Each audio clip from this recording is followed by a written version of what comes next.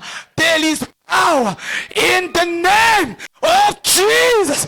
Ria baba baba baba. There is power. Ria baba baba baba. Ripose kosh. Tititaya. Imikoshi yose yari kuriko irakuvuyeko mu izina rya Yesu Kristo. Imwembu zose zari zikuriko mbi zirakuvuyeko mu izina rya Yesu. Uwo ukwidegemvya mu izina rya Yesu. Akira igitangaza cawe.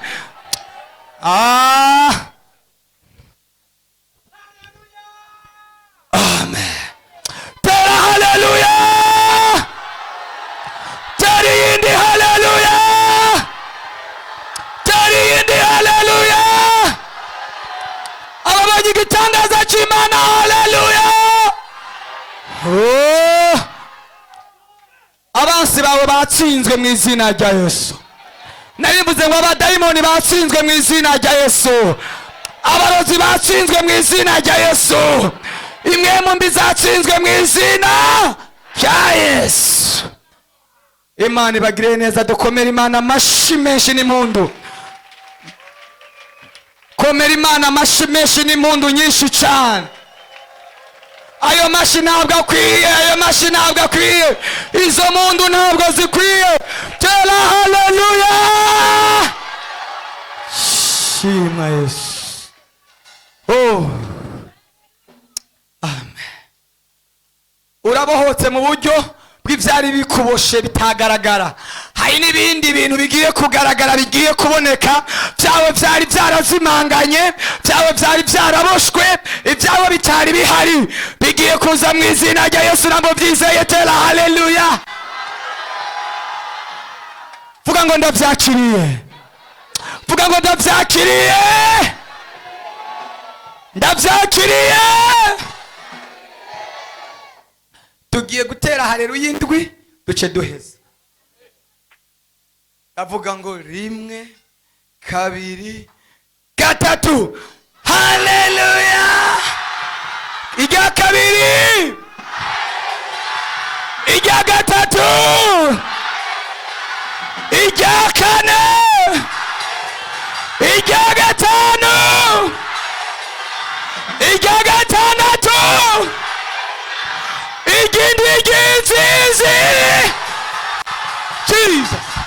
Jesus. Hallelujah. Imana ikugiriye neza. Imana iguhica umutima wifuza. Imana iguhezagiza ibifadika. Imana ikukure mu kuzimu igushira hagaragara. Amen. Urashobora gukomera Imana amashi. Reka umwongera turangirize. Twarangije mujana umugisha w'Imana. Naho ku munsi wa gatatu abari kuri rendezvous bazokwakirwa. Iyi ndwi nta kwakira guhari kwa kabiri no kwa gatatu. Muzoze gusenga saa 10. Kandi abantu mutaza gusenga ku mugoroba saa 10 murahomba cyane. Muzoze gusenga hazo ibihe bidasanzwe bya deliverance. Ndazi Imana akasigaye kose zogasenyura mu izina rya Yesu. Ujana umugisha w'Imana. Imana ibahezagire.